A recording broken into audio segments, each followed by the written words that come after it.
These chaotic critters cost Americans over $5 billion per year, caused by the damage they leave in their wake.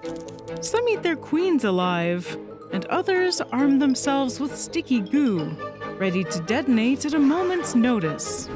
And yet, they're also some of the greatest architects in the animal kingdom. There's something relatable about them.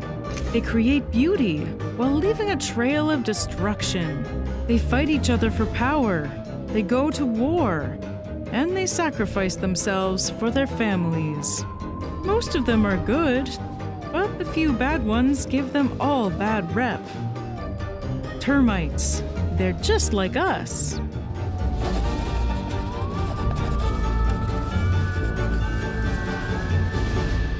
Hey, I'm Danielle Dufault, and you're watching Animalogic. Today, we're digging deep into the chewed-up world of termites. Now, when most people hear the word termite, they picture one thing: the home destroyer. Creaking walls, chewed-up baseboards, and astronomical repair bills. But the truth is, the termite family includes over 3,000 species, and the vast majority are totally chill. They're often compared to ants, bees, and wasps due to their large colonies and caste systems, but they're actually more closely related to another of our most misunderstood pests, the cockroach.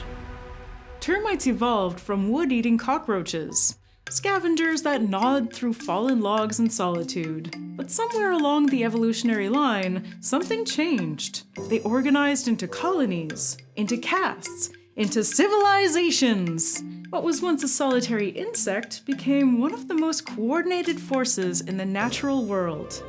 It's such a fascinating glow-up that we asked one of the world's top experts on termites to tell us how this happened. My name is Thomas.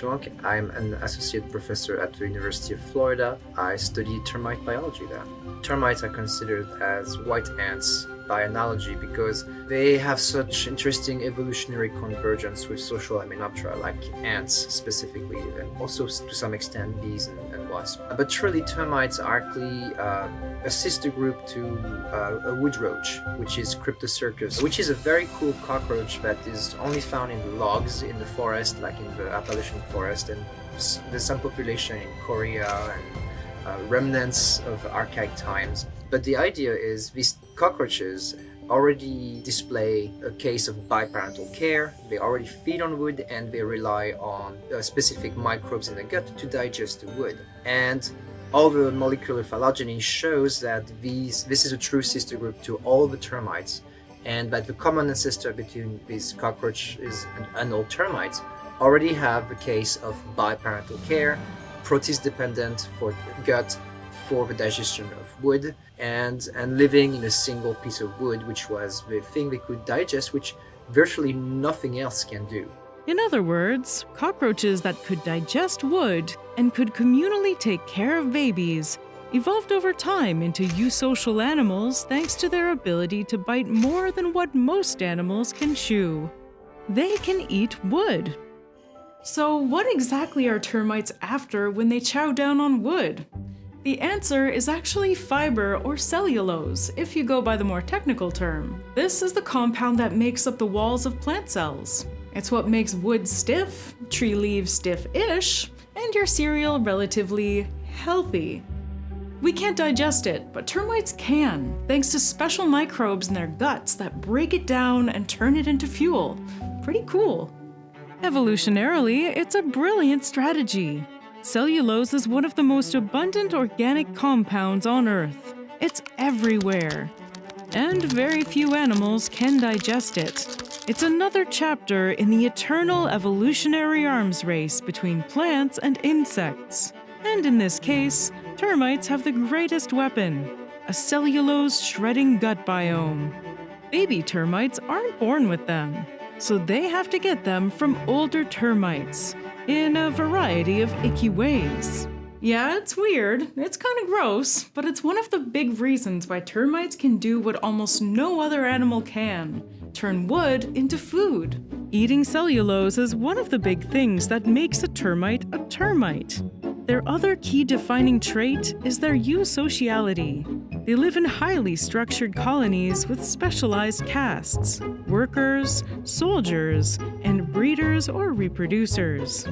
Each caste looks different, acts different, and serves a unique role. Workers build and maintain the nest, forage for food, and even feed the other castes. Soldiers are often equipped with massive jaws or chemical-spraying heads. They protect the colony. And then there are the kings and queens, the royal couple. In some species, a queen can live for decades, laying thousands of eggs each day. In huge colonies, there can even be dozens of reproductive individuals all working in parallel. But they're usually still organized around one dominant queen. It's a tremendous level of organization for descendants of wood cockroaches. How did they get here? Eventually, where the cockroach and the termite split, something happened. Some of the young inside the colony, again very anthropomorphic, decided to stay and instead of dispersing too early and help their younger sibling. And that kind of fed into a positive feedback of altruistic development and leading to alloparental care, which means the young start taking care, and then which means mom and dad only focus now on reproduction instead of continuing providing biparental care. And that leads to colonies that got bigger and bigger and then led to a fantastic diversification in the past 150 million years, which leads to what you know as termites now. In a small selection of about 25% of termite species, there isn't a fixed worker caste. Instead, juvenile termites pull temporary duty as workers and later molt into soldiers or reproductives if needed. It's a more flexible system, but the teamwork still holds. And despite bees and ants getting more credit for their amazing societies, termites did it first, roughly 10 million years before ants and 50 million years before bees first turned into massive societies. And most amazingly, termites are societies made of kids. In bees and ants, by the time the workers get out of the colony, they have gone through metamorphosis and turned into adults. But termites are stuck in the juvenile stage of development. The only adults are the reproductive pair, the young who are getting groomed to be a king or queen, and the winged termites who fly out to start new colonies elsewhere. It's like Lord of the Flies, but with baby wood-eating cockroach cousins. Wait, is it though? Being in the termite royal family might sound like an idyllic life, but there's lots of perils. One of the main dangers is that being that much bigger than your kids also means that you're made of a lot of nutrients that can feed a lot of mouths. Mouths that, by the way, you made. Termites have a basic rule. Recycling is the rule. You need to recycle anything because they feed on wood, which is really poor in nitrogen. Therefore, cannibalism is your fate. If you're a termite, you will be cannibalized by your nestmates by the end of your life. Cannibalism is deeply rooted in the biology of termites as a way to recycle nitrogen so they can continue to grow as a colony, because wood is just fuel. It's no protein. The idea that when something is dying is recycled is just inherent nature of termites. It doesn't matter if you're a worker, a soldier, a king, or the queen. So as the queen is wounded, she starts bleeding and therefore is not going to make it. The queen is cannibalized because it's what termites do. There's no reason in any evolutionary scenario why the termite would cannibalize their queen just for fun. So despite what you might have seen, termites eating their queen isn't some sort of coup d'etat or a self-destructive craze. The queen is usually already dying by the time the workers start eating her. In some species, a dying queen might actually release chemical cues to tell the workers to eat her. Remember, recycling is the rule. But okay, enough of royal cannibalism. Let's get into some of the most interesting among the 3,000 known termite species. Starting with the ones most likely to make you cry, the subterranean termites. they can form extremely large colonies. Like for native sub, it can be maybe 500,000, maybe up to a million. For Formosan sub, it can be 5-10 millions, and maybe same for the Asian subs. Although the colonies that I have in the lab is 2.5 million max for now. So still, a lot of math to feed. One of these termites that really lives up to their bad reputation is Reticulatermes flavipes, better known as the Eastern Subterranean termite. This is one of the few species that cause serious damage to human structures, and they're really good at it. These termites are the most destructive species in North America, with mature colonies that can number anywhere from 20,000 to a staggering 5 million workers. If they were human, a large colony would be like the third largest city in North America. They spread silently, tunneling underground and slipping in through foundational cracks as thin as a credit card. Once inside a home's walls, they build hidden mud tubes between the nest and their food source, like a tiny subway system of dirt. Most people don't know they're there until the damage is done. So to protect yourself, historically we have used liquid termiticides of sorts, and they've been banned over the past 50 years through the EPA, like chlordane, heptachlor, dieldrine, DDT, and many others. There's a long list to that. And they've been now replaced by non-repellent liquid termiticide that have a relatively half-life, a small half-life. So within 5 years, most of the product is basically decomposed and gone, so it doesn't bioaccumulate like it was the case for the previous termiticide that have been banned for that specific reason.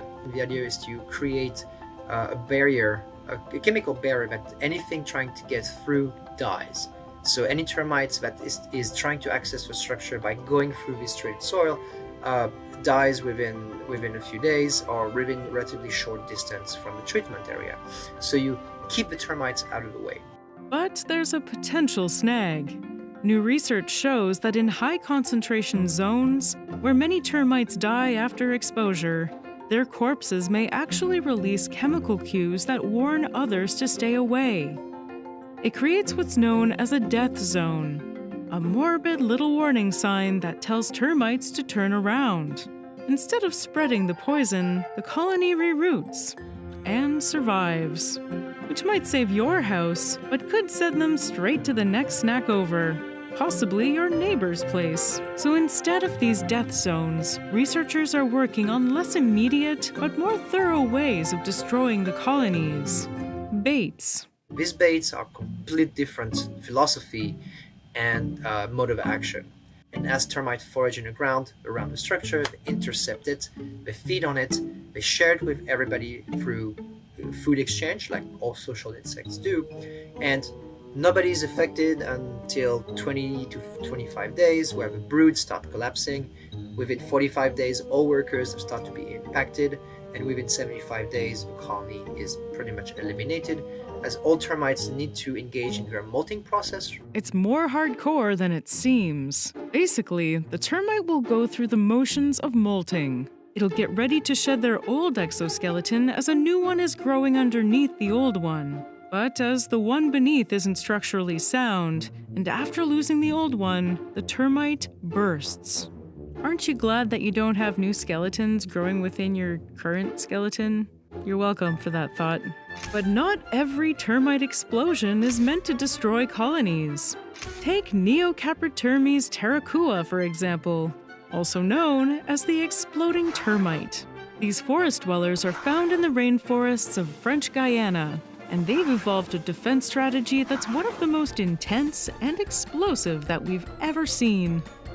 When danger comes crawling in, usually ants or rival termites, the older workers burst open, releasing a sticky blue chemical that glues the attackers in place. It's nature's version of a kamikaze mission, a final act of defense from termites who have aged out of regular duties. It's one of the most extreme defense strategies in the insect world. We did a whole episode on these kinds of self-destructive acts. Check it out after this episode. Termites are also unexpected major parts of the Earth's climate. Across tropical and subtropical regions, They're quietly playing a major role in how carbon moves through ecosystems. When a tree falls in the forest, does anybody hear it? You can bet the termite does, and it shows up ready to kickstart new life. Instead of letting dead wood sit around and slowly rot, termites speed up the process, breaking it down and releasing carbon and nutrients back into the soil and atmosphere. As an illustration, check out how quickly these termites break down a few pieces of wood shaped like a house. That's a good thing. Carbon cycling helps fuel new plant growth, stabilize soil, and keep entire ecosystems running. In the Amazon, termites process up to 30% of the dead plant material on the forest floor. And in termite-rich areas, scientists have found more moisture, more nutrients, and less flammable debris, even during droughts. In other words, more termites equals fewer forest fires. Not only do termites clean up the forest floor, some actually help grow the forest too. And that's not all they grow.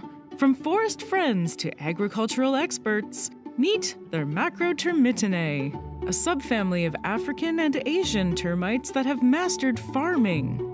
These termites build massive underground chambers to cultivate a very specific crop, Termitomyces fungus. They grow it, feed it, prune it, and harvest it, just like full-time farmers. Workers start by collecting dead plant material, pre-digesting it, and depositing it into carefully maintained fungus gardens. From there, the fungus does the heavy lifting, breaking down the cellulose and making the nutrients easier to absorb. The termites then eat the fungus itself. It's a tightly run agricultural loop, organized, large scale, and of the termites, by the termites, and for the termites. While termites can digest cellulose on their own, the process is slow and energy intensive, which is why some species outsource the job to fungus, making it easier to absorb. And this deconstructive duo, in addition to preventing forest fires and helping to release carbon, might also help us tackle one of the biggest environmental problems of our time: plastic. In the lab, researchers are isolating some of the termites' gut bacteria, along with the fungi that live in termite nests, analyzing their enzymes and testing their ability to break down different types of plastic. They've had some early success, especially on certain biodegradable kinds. It's not a silver bullet yet, but it could be another unexpected solution from one of nature's most underestimated animals. They help regulate the environment and run underground farms. What's next? Are they also certified HVAC technicians? Actually, yes. In the Australian outback, Amitermes meridionalis, or the magnetic termite, build giant, razor-thin mounds that tower over the grasslands like rows of gravestones, all perfectly aligned on a north-south axis. It's all for thermoregulation. By orienting their mounds this way, the wide side catches the soft morning and evening light, while the scorching midday sun only hits the narrow edge, helping keep the inside cool, even as surface temperatures soar. No one's sure exactly how they do it, but scientists think they use cues from the sun's position and temperature gradients in the soil to orient their construction. It's instinct and evolved engineering. In a habitat with no shade and brutal daily temperature swings, this alignment gives them a survival edge. It's climate-conscious architecture, developed by insects over thousands of generations. So yeah, termites might be chewing through your deck, but they're also holding up the forest, cycling carbon, preventing wildfires, farming underground fungi, and maybe, just maybe, helping us crack the code on plastic waste. They may not be great roommates, but termites are evolutionary legends. For over 100 million years, they've outlasted empires, ice ages, and everything in between. And if they keep this up, they might just help save the world, one chewed up log at a time. Hermaphroditism in the animal world is more common than we thought. And every year we learn of more species that reproduce this way. The question is, why? What's the advantage of having both sexes? And if there is an advantage, why don't we see more hermaphrodites in nature? This is the amazing world of hermaphroditism. Hermaphroditism is pretty common in the natural world. Of the 500,000 non-insect animal species, about a third of them are hermaphrodites. The reason why you don't see hermaphroditism often is because it doesn't occur in birds or mammals, which are the animals we're most familiar with. In the simplest of terms, a true hermaphrodite produces both male and female sex cells. There are two broad categories. Sequential hermaphroditism is when an individual develops as one sex and then changes to the other one later in life. This is what happened in Jurassic Park. They used hermaphroditic frog DNA to fill the gene sequence gaps, allowing the dinosaurs to reproduce, despite all of them being born female. Life, finds a way. And then there's simultaneous hermaphroditism, where an individual has both sexual organs and produces both sex cells. The latter is what most people associate with hermaphroditism. So let's start there. Snails and slugs are the world's most famous hermaphrodites. We briefly touched on it in the Animalogic episode about banana slugs. Like many other mollusks, banana slugs are hermaphrodites, which means that this banana slug can mate with any other banana slug. When they meet, the slug lovers will court each other by swiping their tails, nipping, and lunging. Other mating rituals include eating each other's slime and wrapping themselves in a sort of nuptial bed of slime. Slime, slime, slime. These slimy lovers have penises and genital openings. So when it's time to mate, they align themselves side by side and impregnate each other. In some cases, their penis is on their head and their genital opening is closer to the end of their bodies. So it's easier to make a little circle of love to continue the circle of life. In garden snails and their shelled cousins, their lovemaking involves stabbing each other with a love dart to prevent their partner's body from attacking the sperm. Yeah. Not everything about hermaphroditism is as fun as it sounds. After a while, if the mating is successful, both individuals will lay their eggs. In case they can't find a mate, some species can mate with themselves by self-fertilizing and producing offspring on their own, although these are generally less healthy than babies who are the result of sexual reproduction. Similarly, earthworms, nudibranches, and most flatworms align themselves head to tail to fertilize each other's eggs. In most cases, both parents are happy to be both mom and dad, but in others, like Pseudobicerius hancockanus and other flatworms, individuals really don't want to carry each other's worm sperm, so they duke it out for the right to be the father. This is penis fencing. Yep, that's the official name. The winner gets to stab the loser with its penis and traumatically inseminates it. The winner then gets to walk away to look for another rival lover, while the loser has to spend extra resources developing the eggs. For these worms, love truly is a battlefield. Tiger flatworms and nudibranches are some of the world's prettiest animals, so it makes sense they want to double the lovin'. Just look at that. They're like sea slug Pikachus. On the other side of the worm cuteness spectrum, we have tapeworms, like the parasites that live in human intestines. We figured you don't really want to see tapeworms in your belly, but here is one anyway. Just use this as a reminder to deworm your pets. In terms of real vertebrates, fish are the only known simultaneous hermaphrodites. It occurs in about 15 genera across 10 families. One of the most common of these fishes is the geometric eel.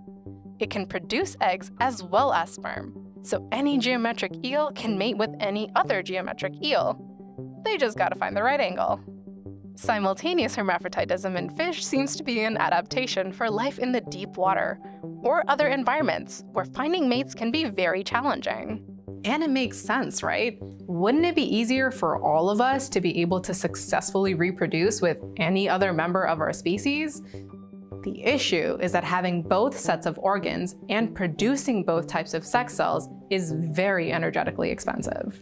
And when food and mates are available, it's metabolically cheaper to have only one set of organs and sex cells.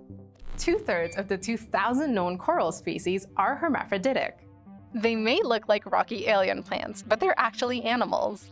When it's time to mate, hermaphroditic corals, like those in the Acropora genus, release eggs and sperm, which will float up to the surface. Corals tend to synchronize their spawning to lower the chances of self-fertilization.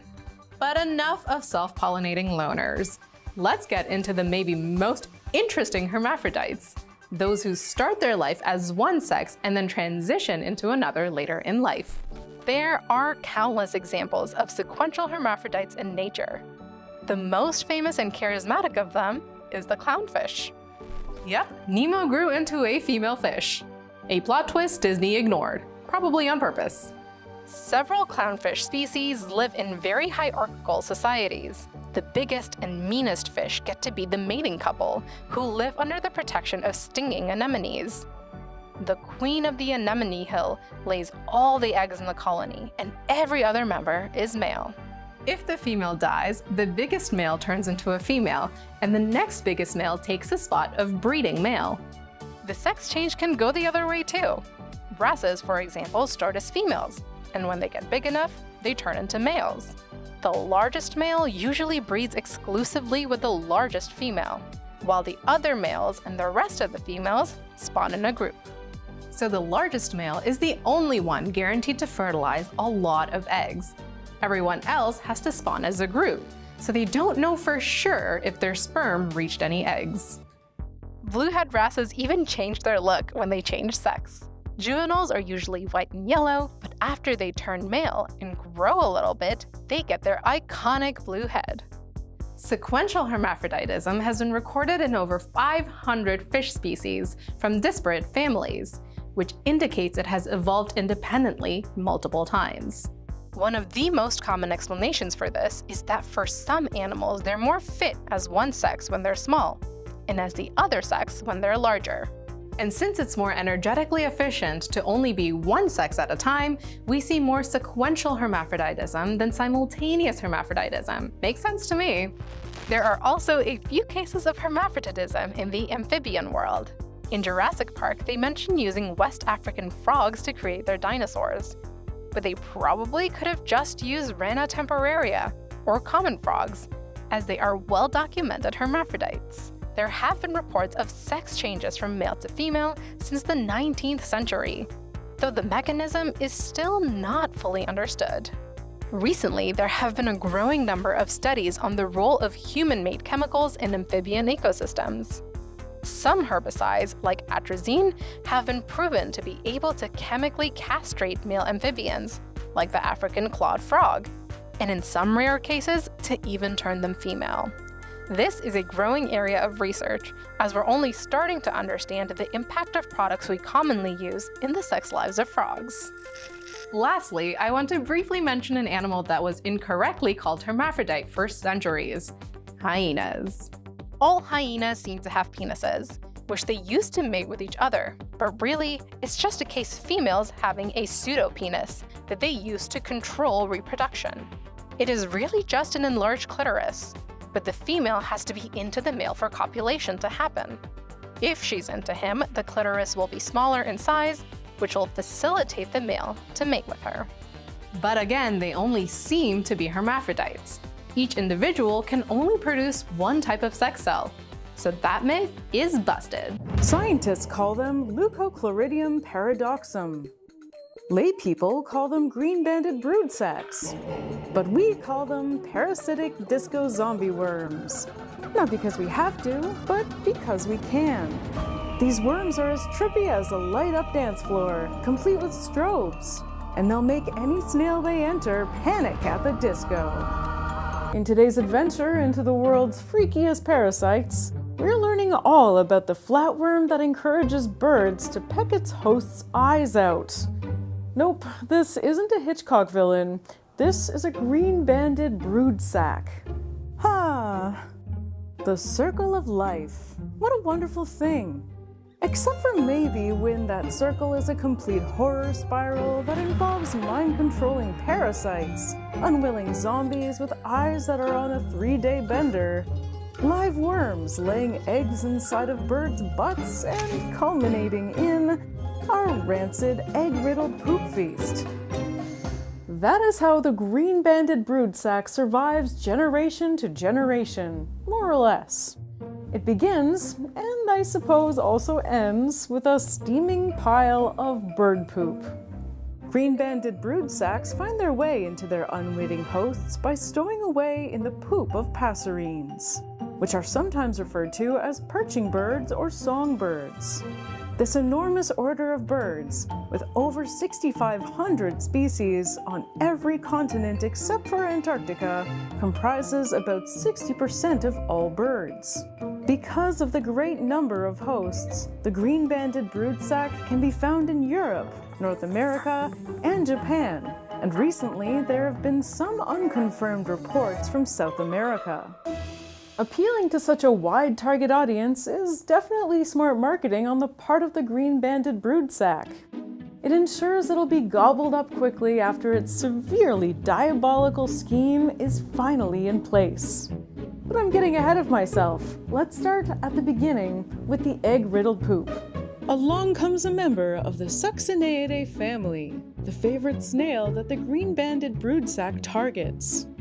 These snails are colloquially called amber snails because of their amber-colored shells, which are thin and translucent. This translucent quality is going to be important later.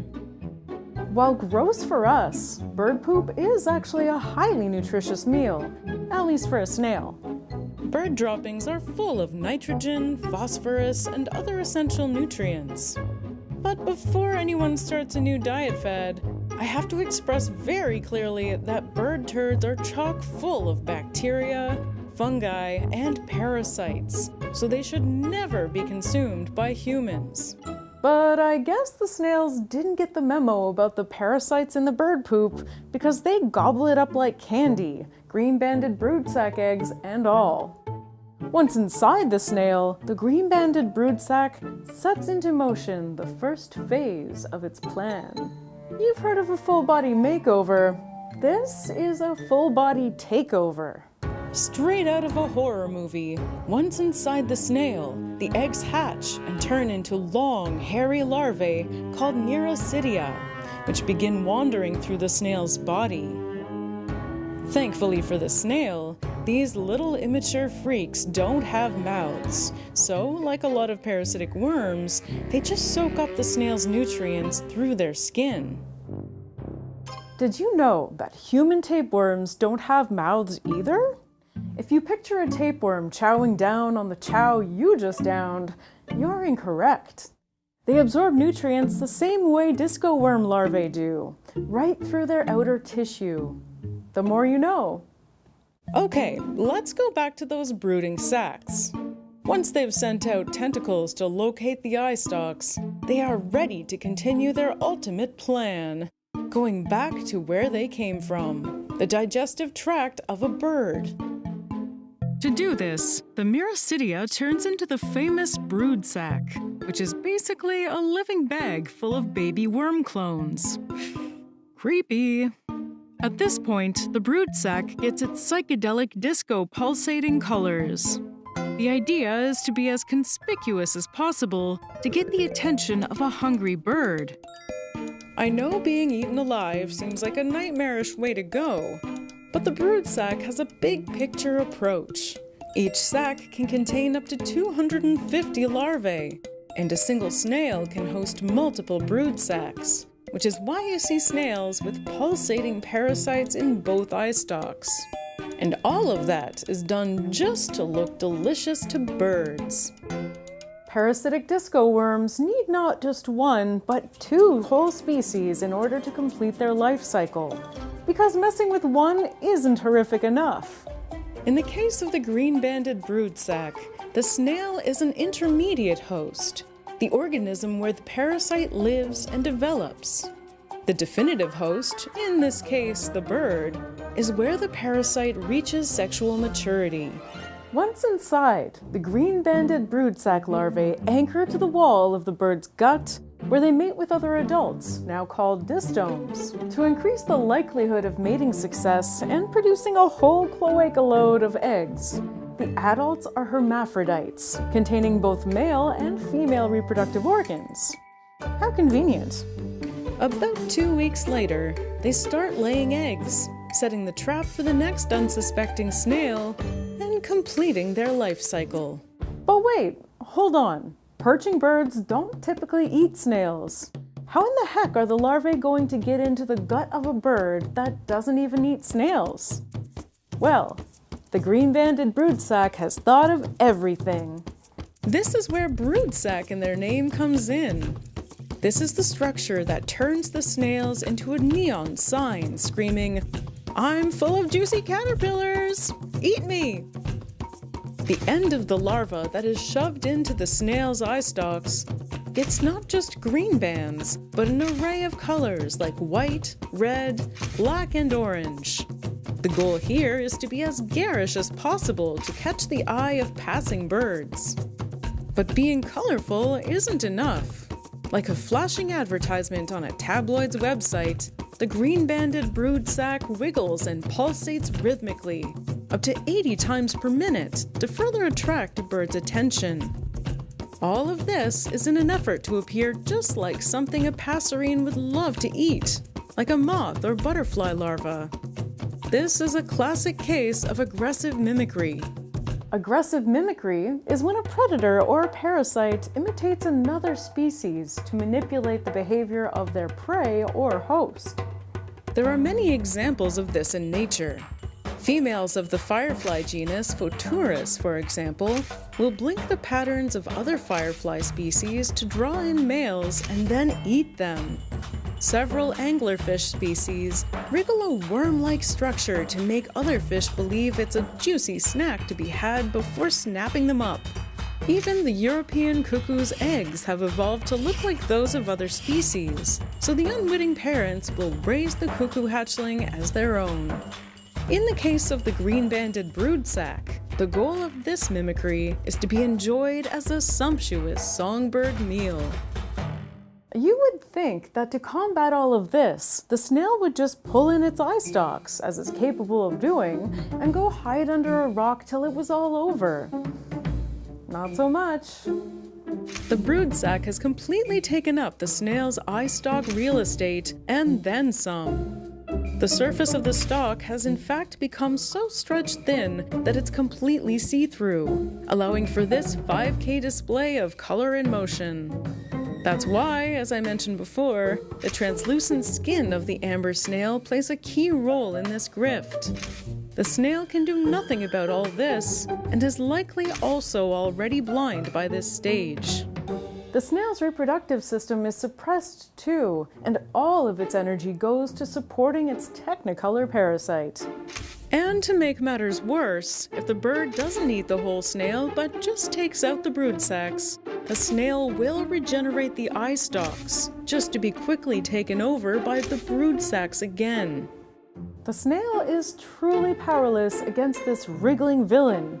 Okay, so now the snail's eye stalks are flashing bright colors, making them look just like a juicy caterpillar. But now comes the next problem for the broodsacs. Snails are nocturnal, moving around at night so they don't get fried by the sun. And passerines are out during the day. What's the use of looking like a snack if no bird will ever see you? Don't you worry, this nightmare parasite has a fix for that too.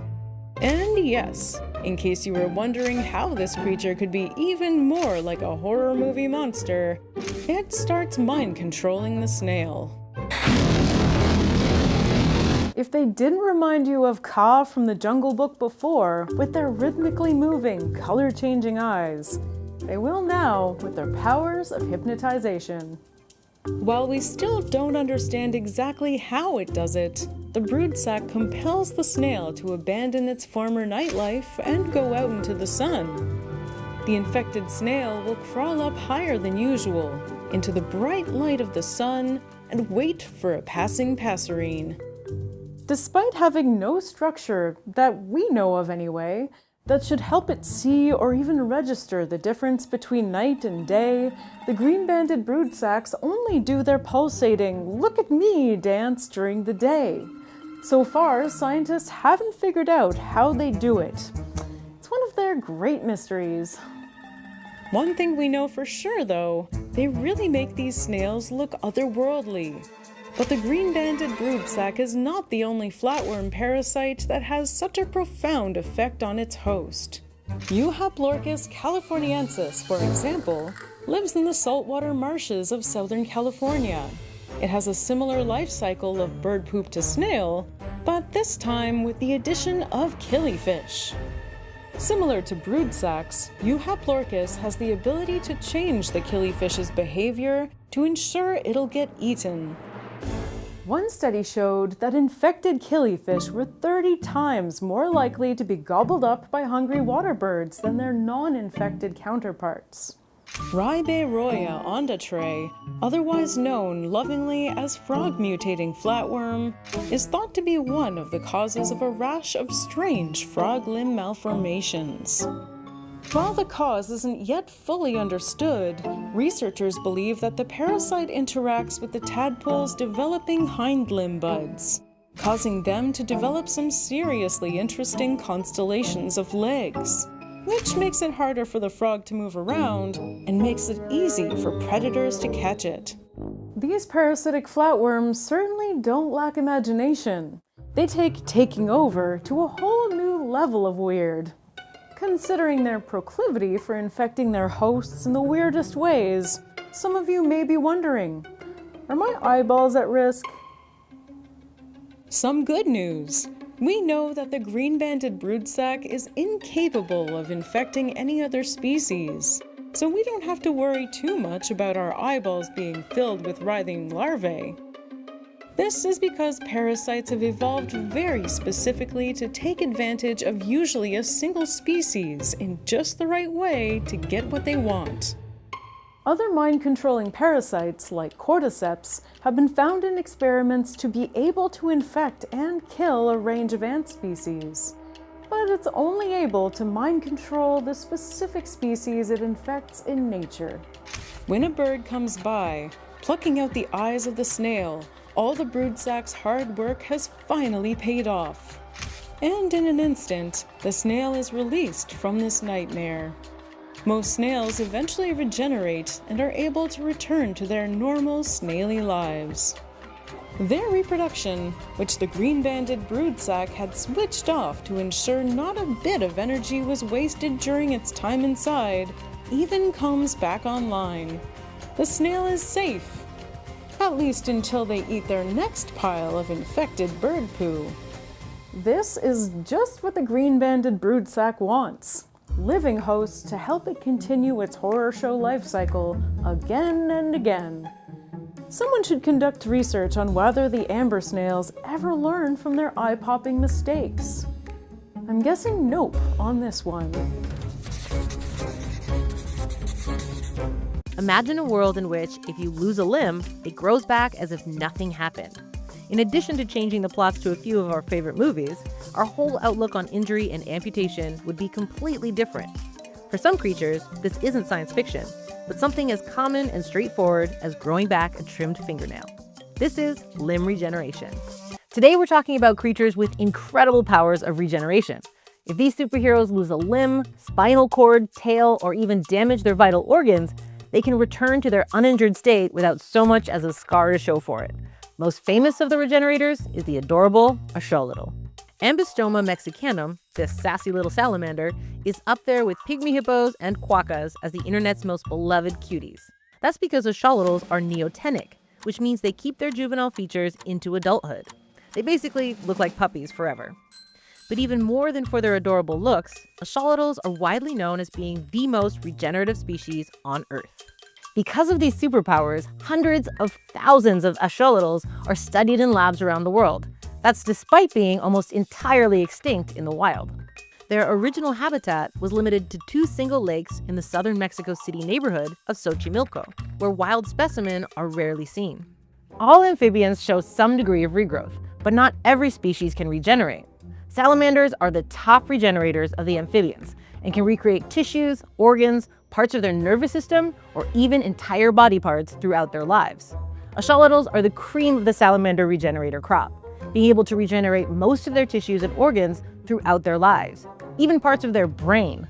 They're so regenerative that they can even accept transplanted organs and limbs from other individuals. So what happens when a salamander's limb is severed? Just like in most other species, first the wound heals over. For humans and other non-limb regenerating creatures, this is where the story ends with a big scar. But for regenerating amphibians, the journey continues. There are two main phases for limb regrowth. In the first phase, and within a few hours of amputation, the wound epidermis at the stump end forms and starts sending chemical signals to the cells below. In response, cells from the surrounding tissues rush toward the wound area, forming what's called a blastema. These cells come from the muscle and tissue in the stump, which have reverted back to their earlier state, making them so-called progenitor cells. Progenitor cells are descendants of stem cells, which have the ability to self-renew and turn into many different types of cells. Since progenitor cells come from stem cells, they share some qualities. But progenitor cells can't infinitely renew like stem cells can, and are also more specialized. A progenitor cell in a limb is going to turn into a cell that existed in that limb and won't turn into, for example, an eyeball like a stem cell could. Now that the blastema is formed, the second phase begins, called blastema-mediated redevelopment, a fancy way of saying the actual regrowing part. The blastema keeps expanding and grows outwards in a cone shape. Now the progenitor cells within the blastema can start specializing. They'll continue to grow the limb until it's an exact replica of the original, with the same function, anatomy, and size. Salamanders aren't the only creatures capable of regeneration.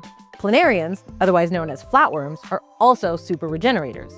In weeks, or as little as days, flatworms are able to regrow heads, tails, and even entire organisms from small body fragments. Similar to salamanders, the new tissue grows out of a blastema. If the body fragment that's regenerating doesn't have the parts the flatworm needs to eat, it has to use whatever resources the fragment contains to regenerate. This means that the flatworm can't always grow back to its original size. Some species of starfish, like the Pacific bloodstar, the crown of thorns starfish, and ochre sea star, have the ability to regenerate lost limbs. Even a single limb can regrow the entire star if some of the central disc is still attached. That's because each arm contains parts of the star's vital organs. Much like sea stars themselves, regeneration is a slow process, taking upwards of a year to return to their original shape. Starfish often lose their limbs due to predation, but they can also detach their limbs at will in a process known as autotomy, usually for self-defense. Dropping a limb to provide an easy snack for a predator is certainly preferable to being gobbled up whole. Many species of lizards, like the green anole and leopard gecko, can also drop their tails to evade predators. After it's dropped, the tail even continues to wiggle, providing the perfect distraction for the lizard to make a quick escape. Unlike a axolotl, which can regenerate a perfect replica of their lost appendage, the regenerated tails of lizards are made of cartilage instead of bone. The common blue-tongued lizard's tail even grows back shorter than it was before. Some crustaceans, like Parasitic hawaiiensis, are also able to regenerate an amputated leg within a couple of weeks. The initial replacement leg is smaller than the others, but with each subsequent molt, the leg becomes more and more indistinguishable from the original. Adult zebrafish are also able to regenerate many of the tissue in their bodies, including all fins, the retina, spinal cord, heart, and kidneys. While fins are regenerated from a blastema, like in salamanders, other organs in the zebrafish rely on different processes to repair themselves. The hearts of zebrafish are the most regenerative of any vertebrate. Up to 20% of the ventricle can be regrown without the formation of scar tissue. The number one killer of human beings is heart disease, which is essentially just scarring of the heart. Scar tissue in the heart prevents short-term damage, but its stiffness limits the heart's overall function, eventually leading to failure. So knowing all that, we gotta ask, why can't humans regenerate like these super creatures? One answer may be that it's not that humans can't regenerate, it's that our bodies form scar tissue when we're injured before we can regenerate. Recent research has shown that introducing macrophages, a type of white blood cell that contributes to scarring, to axolotls in cardiac arrest caused them to develop scars in their hearts and completely blocked regeneration. Scientists are currently in the process of determining what would happen if, like axolotls, we didn't have these scar-forming cells stepping in when our limbs are amputated. Furthermore, just because humans can't regenerate limbs doesn't mean that this ability isn't locked away somewhere in our genetic code. Salamanders and humans share a common ancestor that lived around 330 million years ago, right around the time when the fish-like creatures of the age began growing limbs and taking their first steps on land. There's still a long way to go in our research about our own regenerative powers and what could be possible in the future. In addition to regeneration, axolotls are also 1,000 times more resistant to cancer than mammals. That's why studying these super regenerators is so critical for medical advancements. Goats grow on trees now? Well, not all goats. But across the argan orchards of Morocco, goats have learned that to get the good stuff, you have to get a little high. These are argan fruit munching, side road attraction show stealing, tree climbing goats. We're in Morocco, searching for one of the internet's most iconic animals, the tree climbing goat.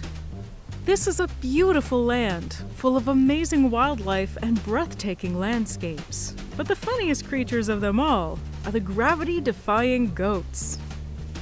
We heard that they could be found on the side of the road in the western part of the country.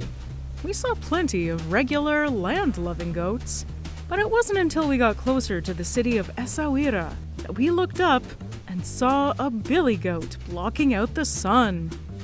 When you see these dudes, the first question that comes to mind is always, what in God's red earth are you doing up there? But let's start from the beginning. Picture this. It's an extremely sunny day and you've been driving down the highway for what feels like hours, past nothing but arid shrubland. Decide to take a break in the shade under an argan tree. And then all of a sudden, a wet nugget falls on your head. You look up, and there's a goat glaring back at you. Don't worry, he's just dropping a few argan fruit on your head. Oh my god, these guys climb way higher than I ever would have expected. Holy cow! I mean, holy goat? Holy goat.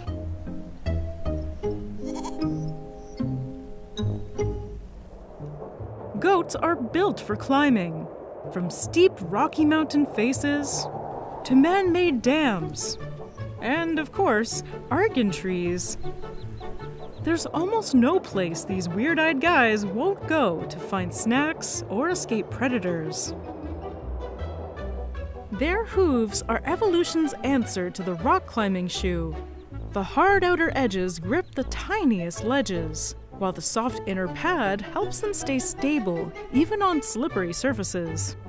Think of it like wearing hiking boots with built-in shock absorbers. This is so impressive. This goat here is like 20 feet up in the air. Come on, you have to agree with me that these are the greatest of all time when it comes to climbing. Right now, I'm standing in the middle of an argan grove. And you might have heard of this plant before from fancy shampoos and moisturizers, but here in Morocco, it's also a source of food. The fruit are sweet and nutty, and a goat superfood. In fact, argan fruits pack more energy per bite than most of what goats scavenge from Morocco's arid landscape. And honestly, if you were a goat, would you rather chew on dry, thorny bushes, or even having to fight bees for access to water? Or snack on delicious tree candy?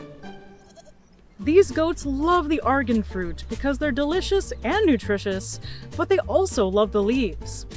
And of course, I use their love for everything related to the argan tree to get a little closer to them.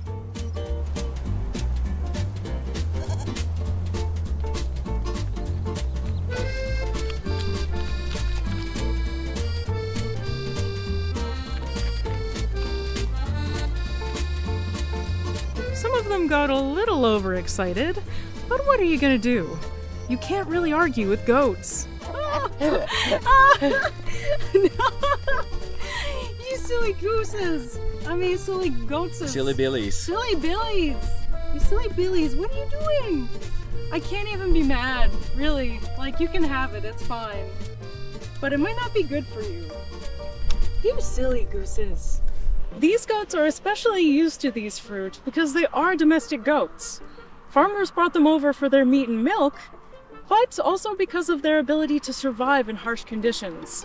The goats, on the other hand, found out that the farmers' food was more delicious than their own and decided to figure out how to get it themselves. This could easily become a source of conflict. But the goats make up for their appetite for fatty fruits by producing milk, which is then turned into the most delicious cheese I've ever eaten. And also by bringing unexpected guests to the farmers, Argan tourists. There's a whole industry based on the Argan groves, and the goats are one of the main attractions. From the goats' point of view, this is the dream. They get to gorge on delicious, nutritious food, and the farmers let them, because tourists will pay to see the world-famous tree goats. The farmers make a little money from the show and sell their products. But of course, anything this cute and Instagrammable comes with a catch. Tourism has turned these goats into local celebrities, leading some farmers to place them in trees purely for the photo op. In some areas, goats are manually put onto artificial platforms with no way to get down. Forced to stand in the sun for hours and endure constant human attention, the stress can take a serious toll on their well-being. Those goats standing in one spot are unfortunately unhappy goats. If you want to make sure they're happy goats, go to a place where they're free to jump from tree to tree and eat whatever they please. If they're not eating, there's no reason for them to be up there. Ironically, the less picture-perfect goats might actually be living a more natural life. A broken horn can sometimes be a sign of a full, adventurous life. Goats aren't exactly the smartest animals, and accidents can happen when they're busy dining in a tree. Thankfully, in good farms, there's usually a shepherd to help them along. A lot of these goats have broken horns, and as we just saw a few minutes ago, sometimes they do take tumbles down from the top of the trees. But they also seem pretty darn hardy and haven't really sustained any kind of injury beyond breaking a horn here and there. Fortunately, horns do grow back for their entire lives. Not all tourism is bad. There are great Argan co-ops where farmers get to grow and sell their products for great prices. And, as you can see, there are goats that climb trees for real. It's just a matter of finding the right place. Some tours will take you to less ethical spots, where goats are kept on tree platforms just for photos. So do a little research before you visit these beautiful weirdos. But while you're here, take the time to learn about this incredible tree, one that supports the livelihoods of tens of thousands of people. But enough about the goat. Let's talk about the MVP, the Argan tree. These ancient and gnarly trees are more than just playgrounds for the goats. They're the keystone species for their entire ecosystem. Argan trees are found almost exclusively in southwestern Morocco, where they have adapted to survive the region's harsh, dry conditions. Their deep roots anchor them in sandy or rocky soil, allowing them to tap into underground water sources while also preventing erosion and desertification. The tree's waxy leaves help reduce water loss under the punishing sun, and its small yellow-green flowers provide nectar for honeybees, which produce a uniquely nutty-tasting honey. And for humans, the tree's fruit yields argan oil, highly prized for both high-end cosmetics and traditional cooking. Getting oil from these little fruit is very labor-intensive, and that's why it's so expensive. After harvesting the fruit, it needs to be dried for several weeks. Then, the pulp is removed, leaving only the nut behind. These nuts are among the toughest in the plant world, and must be cracked open by hand to extract the kernels. The kernels are then ground into a thick paste, which is needed to release the oils. The oil is then filtered to remove any impurities. To produce just 100 milliliters of oil, you need over 30 kilograms of argan fruit. So yeah, it makes sense that it's expensive. The goats help the farmers in yet another way, besides giving milk and looking cute on the side of the road. When they munch on the argan fruit, they eat the pulp and swallow the tough nut whole. After it makes its way through their digestive system, it gets pooped out, and the seeds get spread around, helping the trees grow. Because of their deep root systems and their wide branches, argan trees require a lot of space between them. And it just so happens that these goats are the best seed dispersers they have. These seeds can also be harvested for oil production. The goats already took care of removing the pulp and drying them out, so oil from these nuts is often a bit cheaper. But hey, it's really up to you if you want oil from argan nuts that have been through a goat first. Unfortunately, if you want to do this, you're gonna have to act fast, because argan trees are facing serious threats from climate change. Rising temperatures and prolonged droughts are putting immense pressure on these trees. Since they already grow in some of the harshest conditions on Earth, they're at risk of extinction, which would also mean the end of the tree-climbing goats. More importantly, it would devastate the communities that rely on these trees for their livelihoods. But it's not all doom and gloom. Local and international efforts are underway to protect and restore the argan groves. Sustainable farming, educational programs, and ecotourism all play a role in ensuring these trees, and the goats that climb them, stick around for generations to come.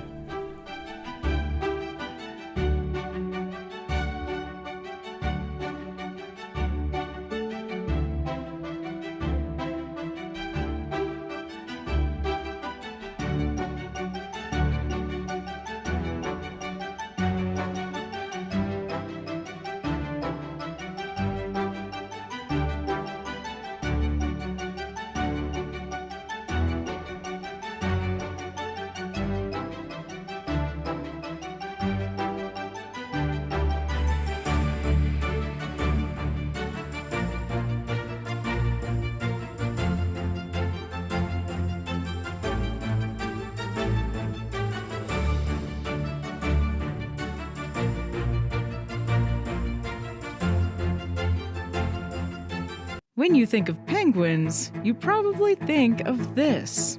But did you know there's penguins that thrive in tropical climates? What helps them survive in these environments so different from those of some of their closest relatives? We sent our South American correspondent to investigate and report on these tropical penguins and answer some of the most pressing questions, like how do they survive the heat?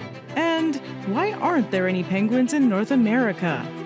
I'm in the Magellan Strait and we're going to Magdalena Island. That's home to one of the biggest penguin colonies around here, so we're hoping to see a bunch of penguins. These are the tropical penguins. Penguins are the most iconic animals of Antarctica, and they're known worldwide for surviving the toughest winters on Earth and raising chicks in the middle of the Antarctic ice sheets. These are emperor penguins. They're the largest penguins in the world. After the female lays the egg, she goes to the ocean to feed, and the male incubates the egg for 2 months, during which he doesn't eat at all. The chick is born in the middle of winter, when temperatures get to -60 degrees Celsius, and blizzards bring winds of up to 200 kilometers an hour. Then the female returns with a belly full of fish and feeds the chick, while the male goes into the water to eat for the first time in over 8 weeks. This is an amazing story of adaptation and survival in some of the toughest environments on Earth. But it's also so powerful that in some ways it has limited our vision of what a penguin can be. There are 18 penguin species, and some of them have adapted to life in milder weather across the southern hemisphere. South Africa and Namibia are home to the adorable African penguins. These little guys are often seen in tourist beaches and have a donkey-like call, which has earned them the nickname the jackass penguin. New Zealand has 3 species in its 2 main islands. One of them, the little penguin, also nests in Australia.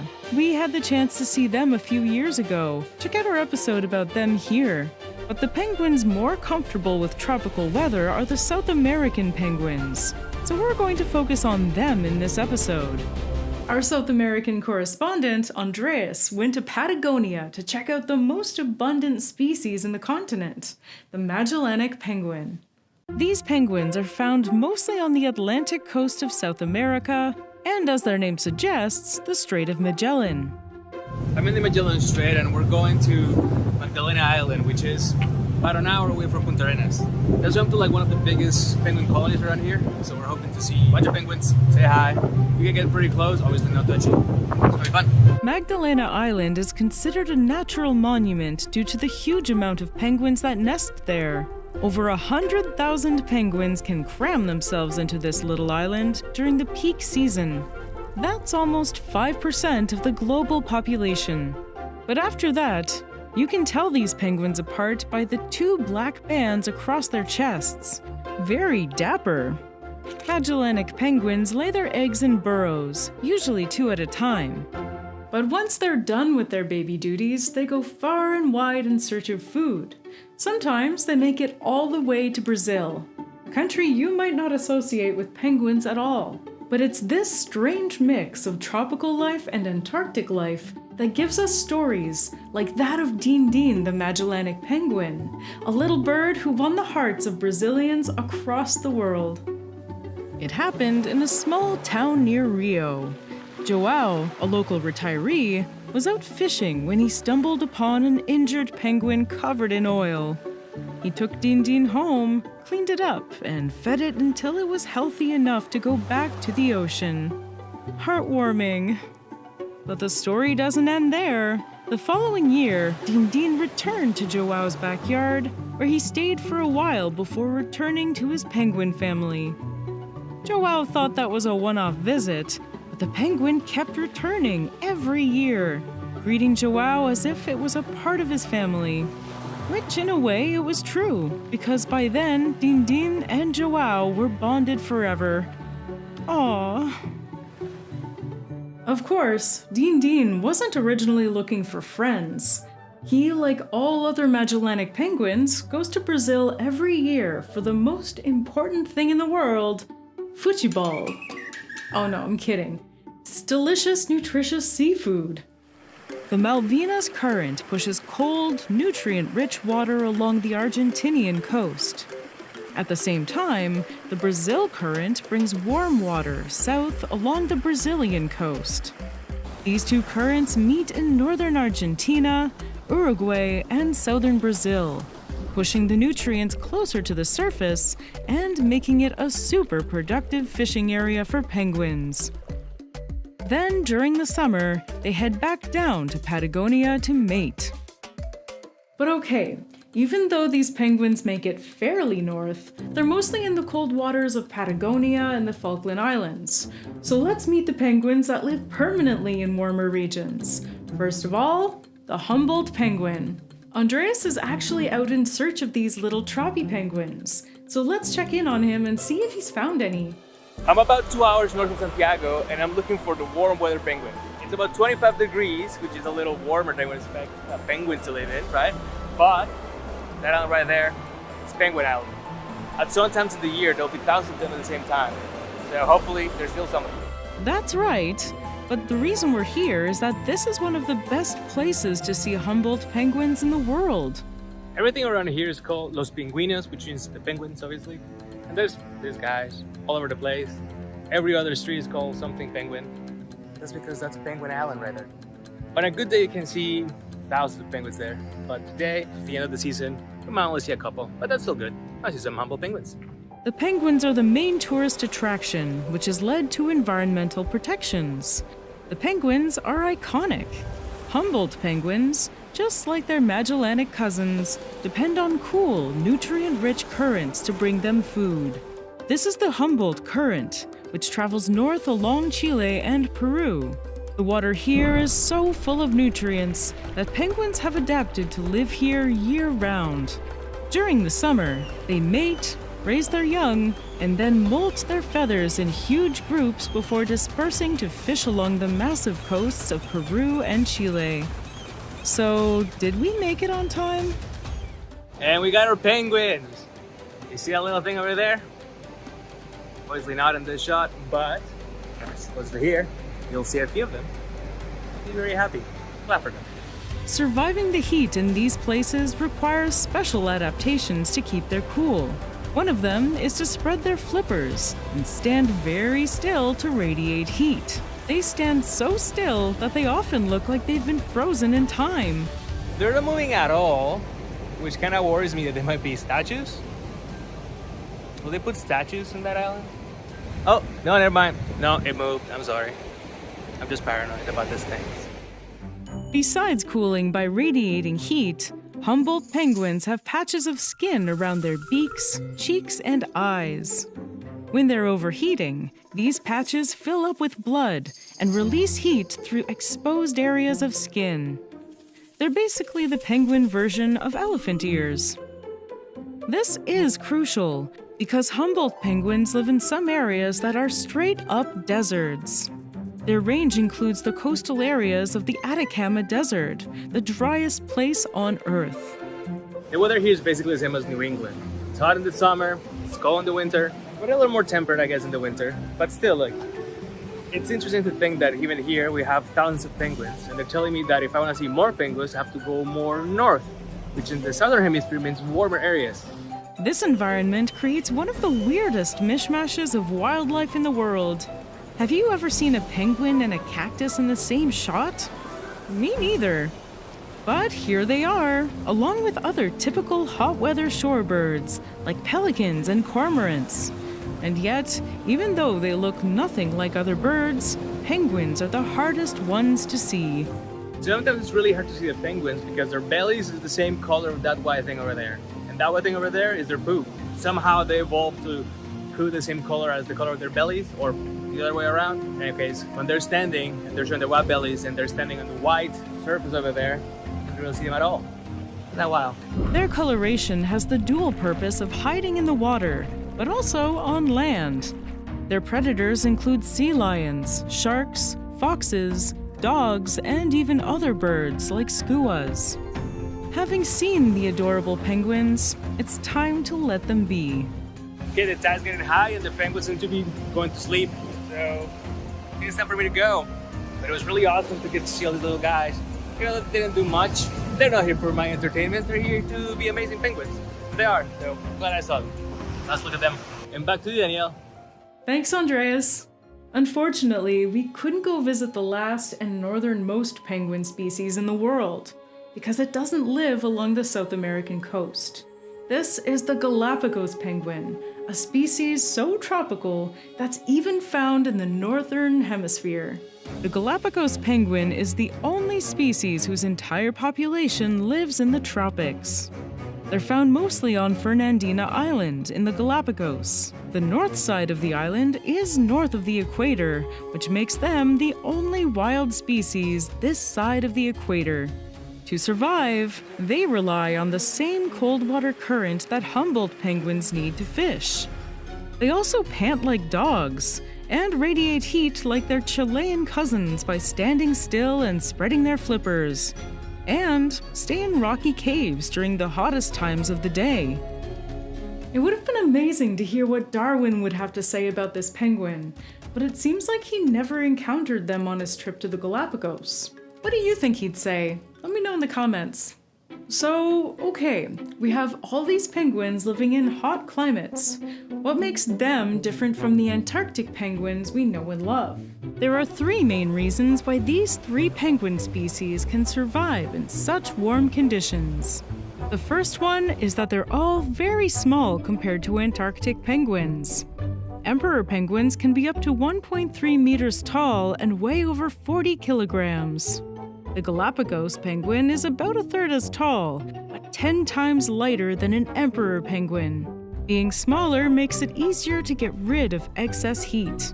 The second one is that even though they live in sunny areas with tropical climates, the water they swim in is very cold. Both the Humboldt and Brazil currents bring cold water north from the Antarctic, so the penguins swim in it when overheating. These waters are also richer in food than warmer areas like the Caribbean. And lastly, they have adapted to get rid of heat through physical adaptations, like panting or bare patches of skin. If they can do all of these things, it seems like there shouldn't be a barrier for them to take over the coasts. Well, for starters, the delicious meals pretty much stop at northern Peru. The Humboldt Current moves away from the coast pretty much when it reaches the Peruvian border with Ecuador. It happens to go through the Galapagos Islands, which is why we have penguins there. But the coastal waters north of Peru are not nutrient-rich enough to support large penguin populations. Also, penguins are great swimmers, amazing parents, resourceful hunters, but one thing they're not is great fighters. The Patagonian and coastal areas of Peru, Chile, and Argentina have some predators. But as we get closer to the tropics, the predation pressures get much stronger. Can you imagine a penguin trying to build a nest in a place full of jaguars, cougars, jaguarundis, ocelots, bush dogs, caimans, crocodiles, and harpy eagles? Yeah, these penguins wouldn't stand a chance. So it's impossible to establish themselves north of these areas. Okay, we've established that they can't make it to Canada on their own, unfortunately. But what would happen if they were brought over by humans? I'm not saying we should do it. We should not do it at all. But just hypothetically, could they use their adaptations to survive up here? Unfortunately, probably not. There are some areas, like the coasts of California and Oregon, with cool, nutrient-rich water. But nesting would be a problem. These areas have a much higher human population than the South American coasts. And humans bring cats, dogs, and rats with them, which would decimate penguin populations. The Humboldt and Magellanic penguins nest in burrows. These would be hard to replicate in the rocky shores of eastern Canada or the temperate rainforests of British Columbia. Even if you picked the most adaptable of these species, the Humboldt penguin, and put it in the theoretically best North American habitats, which would probably be California, they wouldn't make it. Human activity, North American predators and diseases, and environmental fluctuations due to climate change would all make it impossible to manage. The only way it could happen is if there were serious existential threats to penguin populations in Chile. But as of right now, managing that is not the case. So yeah, it's better to leave penguins where they belong, in their natural habitats. As fun as it would be, North American penguins are not meant to be. Their populations are actually decreasing in South America. Dealing with their problems in the South should be our first priority. Oil pollution, overfishing, climate events like El Niño, and predation by introduced predators like dogs, cats, and rats have led to declining populations of the three species. The Humboldt penguin is a vulnerable species with only about 24,000 mature penguins left in the world. The Galapagos penguin is in an even more dire situation. They're endangered, with only 2,000 adults left in the wild. For the sake of all penguin lovers in the world, I hope their efforts succeed. I can't wait to see another penguin parade, but I'll gladly go to them and support their conservation efforts. They look like deep-sea bunnies with claws. Fluffy, bizarre, and covered in hair, these crustaceans aren't what you picture when you think of marine survivalists. From teddy bear crabs to yeti crabs, their names sound more like stuffed animals than sea creatures. But every strand of fuzz is there for a reason. So why did evolution hand these guys a full body sweater? And how does all that hair help them live in the wild? Let's explore the curious adaptations of hairy crabs. They've turned up in all kinds of ocean habitats, from scalding deep-sea hydrothermal vents to coral reefs, tide pools, and even aquarium tanks, where there are often unwelcome hitchhikers. At a glance, they might look like the ocean's plushy stuffy. Soft, small, and way too cute to be taken seriously. It's a teddy bear crab turned away. But don't be fooled. The teddy bear crab, Polydectus copulifer, has one of the strangest defense strategies in the ocean. This tiny reef dweller, found across the Indo-Pacific, is almost never seen without its signature move, waving a pair of sea anemones like living pom-poms, one in each claw. It waves these anemones like weapons, brandishing their tentacles at anything that gets too close. The sting won't kill, but it's sharp enough to startle or deter a would-be predator.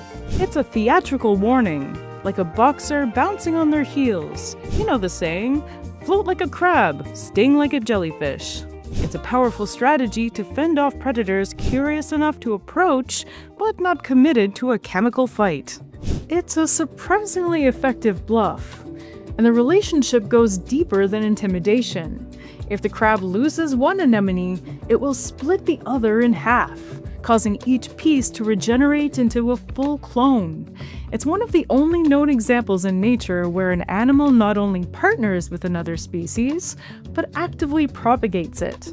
I guess in a way it's a form of farming, only in this case they're growing weapons. For something this tiny and vulnerable, turning your claws into spicy nunchucks might be one of the most creative survival strategies on the reef.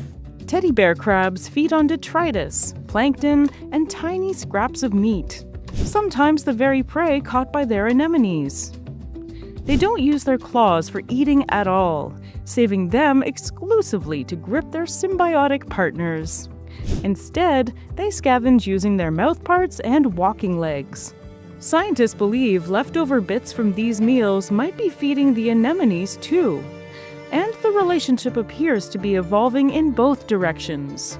The anemones may be gradually adapting to life on the crab, becoming smaller and more specialized over time. For the teddy bear crab, survival requires teaming up. For the yeti crab, survival requires building a whole ecosystem from scratch. Although not a real crab, but a closely related crustacean, the yeti crab, Kiwa hirsuta, was first discovered in 2005 by a team of marine biologists exploring the deep sea along the Pacific Antarctic Ridge. It's a place of violent temperature swings, crushing pressure, and total darkness. What sets this crab apart is the dense mat of bristles covering its claws. These hair-like structures, called setae, are coated in bacteria, and the crab is farming them. The yeti crab, as well as other members of its genus, like the Kiwa tyleri, waves its claws through vent fluid, exposing the bacteria to the chemicals they need to grow. Over time, the crab scrapes off the built-up bacterial clumps and eats them, harvesting a food supply grown directly on its own body. This is literally farming. The bacteria don't need sunlight. They extract energy from chemicals in the vent fluid. The crabs give them a place to grow and access to the compounds they depend on, and in return, it gets a steady source of nutrition in one of the most inhospitable ecosystems on the planet. For these crabs, every day is a good hair day, especially when it grows your lunch. Kinda wish mine would. In the ocean, vision isn't always the most reliable sense. Many crabs rely on something else instead, the ability to feel what's happening around them. The orangutan crab, Archaeus japonicus, is small, often no bigger than a coin, and covered in fine reddish hair. Each bristle plays a sensory role, helping the crab detect movement, pressure, and subtle changes in the water. When something shifts nearby, the crab feels it before it sees it. These hairs are packed with sensory cells and connected directly to the crab's nervous system. Just like a catfish's barbels, they respond to tiny changes in water movement, giving the crab early signals about nearby threats, shifting currents, or food drifting past. For a creature that spends its life tucked into reef crevices, this sensitivity is essential. In species that live in dark or crowded habitats, these sensory hairs often do more work than the eyes. Over generations, crabs in these environments have come to rely more on touch and chemical signals than on sight. But sensing the world isn't always enough. Sometimes you have to fight back. And in a few species, hair plays a part in that too. For example, take the gorilla crab. Gorilla crab is the nickname given to a group of stocky, bristle-covered reef crabs in the genus Xanthias. They're tough, scrappy, and almost impossible to spot until it's too late. Aquarium owners dread them because once they're introduced, they wreak havoc on the tank. They're destructive, aggressive, and nearly impossible to remove. Their fuzzy claws might look like a quirky feature, but there are likely several evolutionary advantages at play. The hairs can trap fine bits of algae and debris, helping the crab disappear into the rocky textures of its surroundings. Most species are found throughout the Indo-Pacific region, especially around coral reefs and rocky lagoons. They're omnivorous opportunists, grazing on algae, scavenging for decaying matter, and even preying on smaller invertebrates when they can. Some researchers also think the hairs may serve a mechanical purpose, padding the crab's grip as it wedges into crevices, or shielding delicate joints from abrasion. These are animals that spend much of their lives pressed into narrow spaces, so any kind of physical buffer will help protect their exoskeleton. Additionally, it's thought that, like the orangutan crab, their bristles may serve a sensory role, offering early warnings long before a predator makes contact. And in the wild, they have something else working in their favor. Many of them are toxic. Some species of gorilla crab carry potent neurotoxins, like tetrodotoxin, the same deadly compound found in pufferfish and blue-ringed octopuses. There's no antidote for these toxins. Not even cooking destroys them. Most predators learn fast. Fuzz can mean many things. Sometimes it hides, sometimes it protects, and sometimes it warns you not to take a bite. We usually think of fur as a mammalian feature, but it's really not. All across the animal kingdom, evolution has produced bristles, fuzz, and fluff in species that have nothing in common. Tarantulas use theirs to sense vibration. Fuzzy caterpillars use it for defense. Frogfish vanish into algae thanks to hair-like camouflage. These structures show up again and again because they work for sensing, hiding, farming, or fending off predators. And that brings us back to crabs again. Hairy crabs aren't all closely related. In fact, they're a classic case of convergent evolution. Different crab lineages arriving at similar solutions for different problems. Hairy for over 100 million years. They've survived shifting continents, mass extinctions, and everything the ocean could throw at them. Their fuzz might look decorative, but it's anything but. Whether they're farming bacteria, blending into coral, or sensing danger in the current, one thing's clear. Sometimes the best way to thrive is to get fuzzy. Up to 10,000 animal species go extinct every year.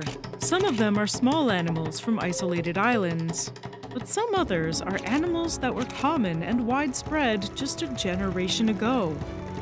What's leading those to disappear? What have we lost over the past few years? And what can we do to help? This is a history of extinction, a story that's ongoing and whose plot thickens every day.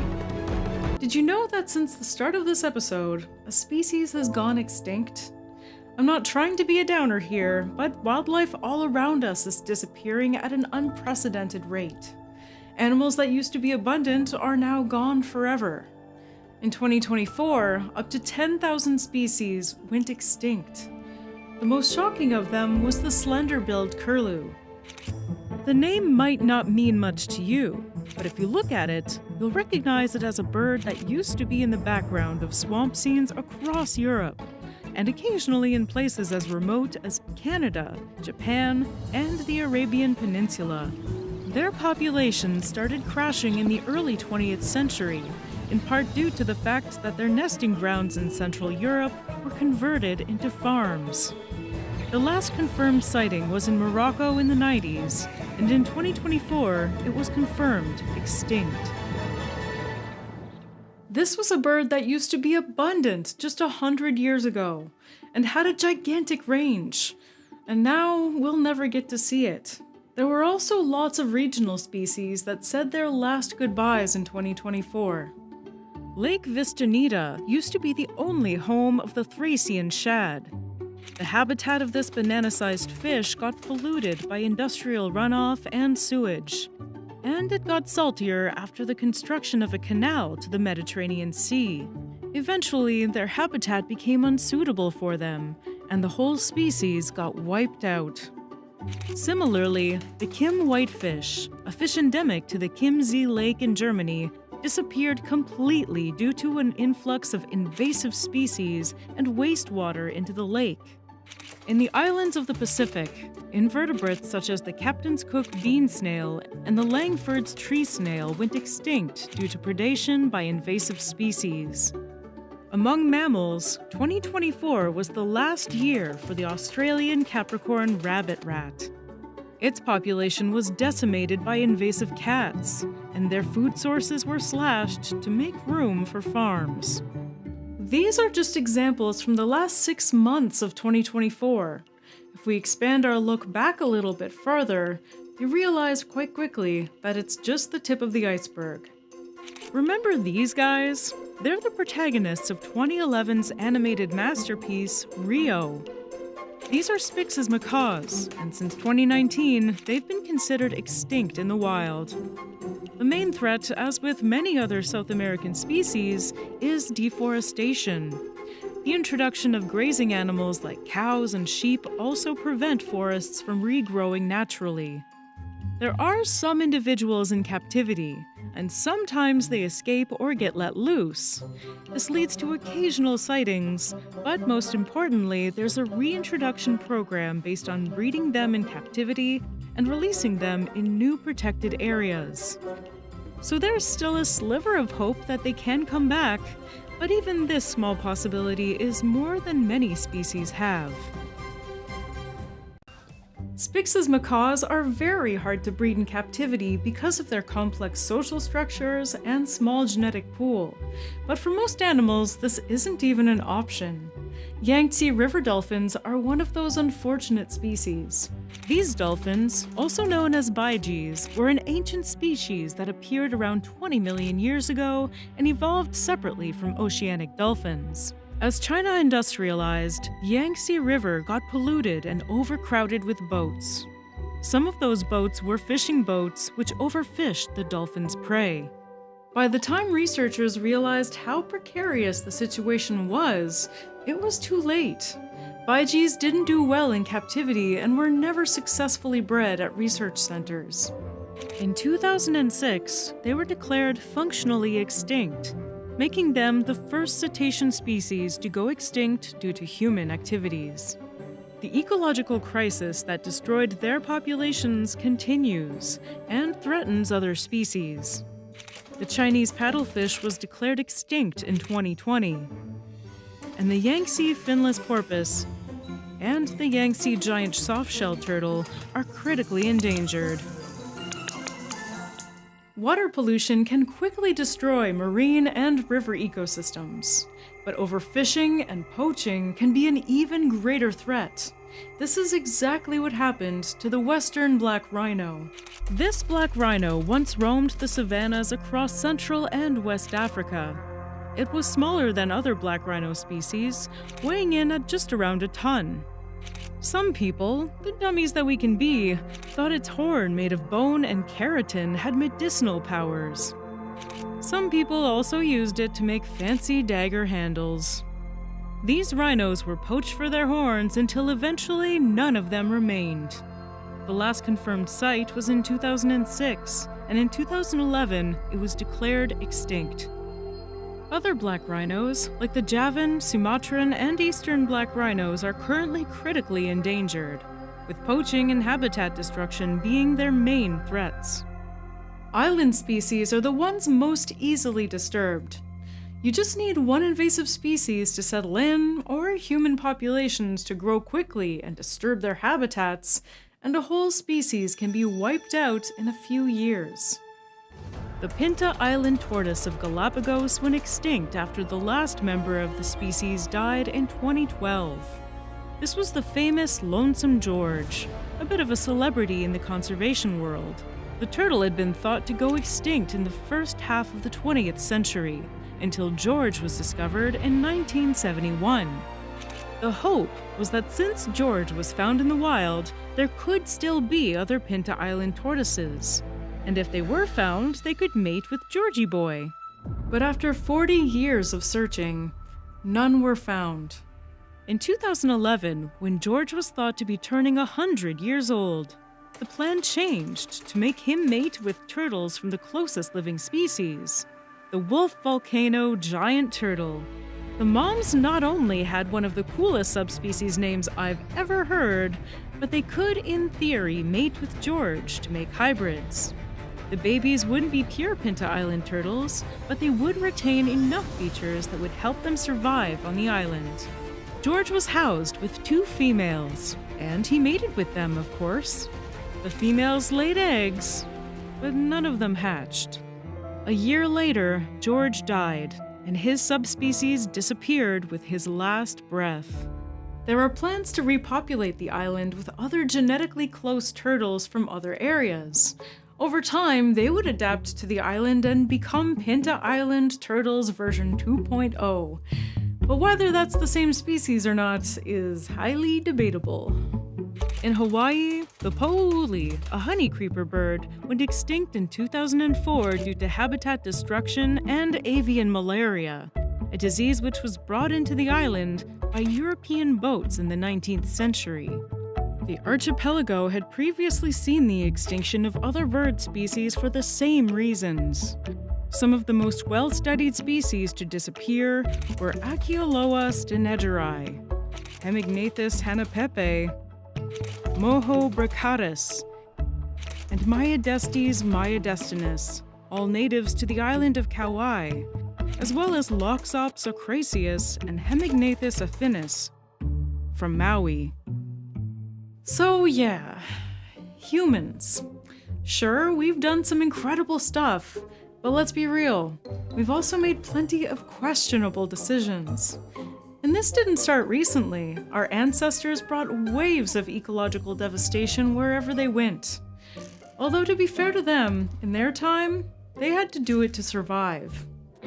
Humans have been wiping out species since our ancestors first left Africa. But after the last ice age 12,000 years ago, the pace of extinctions accelerated. As we spread across the globe, we didn't just hunt, we reshaped entire ecosystems. Many species that had survived for millennia suddenly found themselves facing a relentless new predator. And since then, we kind of never stopped. Overhunting wiped out incredible creatures, like the mighty mastodon and the woolly mammoth, 2 of the last Ice Age giants. These massive, hairy, elephant-like animals roamed most of North America and Eurasia up to about 10,000 to 11,000 years ago. After reaching North America, people hunted them with stone tools. Some sites even show entire groups of mastodons taken down and processed for food.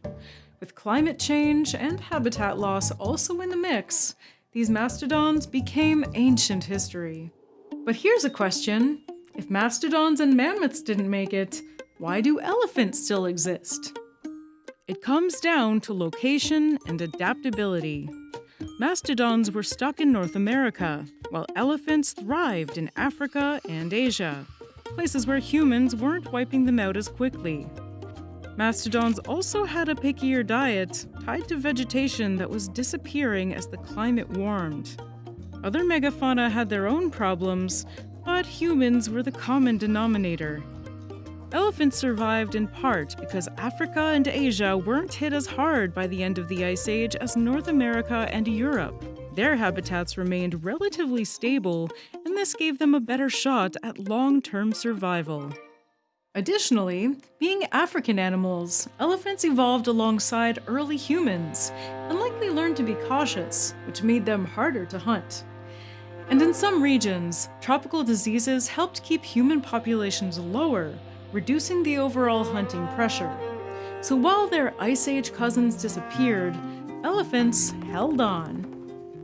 Many species were hunted to extinction for food, like ground sloths, giant bison, giant elk, diprotodons, procoptodons, and Geniornis went extinct through our ancestors' bellies. They're natural predators, like saber-toothed cats, American lions, American cheetahs, dire wolves, cave bears, short-faced bears, giant hyenas, and marsupial lions starved to extinction after their prey disappeared. Roughly 200 large mammal species went extinct in this era.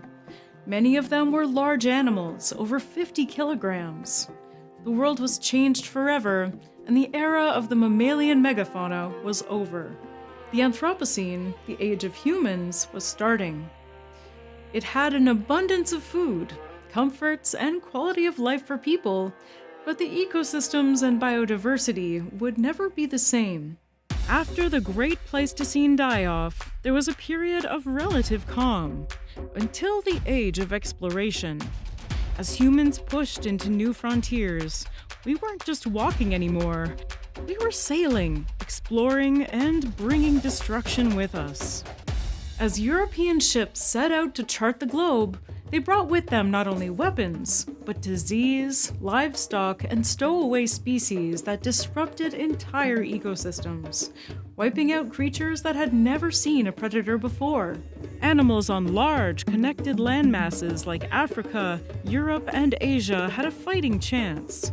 They could migrate, escape, and had long histories of co-evolving with predators. But island species were sitting ducks. Isolated for thousands of years with no natural predators, many had lost their defenses entirely. The dodo, for example, lived only on the island of Mauritius in the Indian Ocean. It had no instinct to flee from humans, or the invasive species humans brought with them. First spotted by sailors in 1598, gone by 1662. Less than 70 years to go from thriving to extinct. All thanks to hungry settlers and their invasive species that followed in their wake. Now, let me paint you a picture of island life if you were a dodo before humans showed up. A predator-free paradise with about 800 kilometers of ocean between you and the closest large predator. No mammals means no worries. Without the fear of predators, you evolved to become flightless ground dwellers, basically in a permanent state of livin' la vida loca.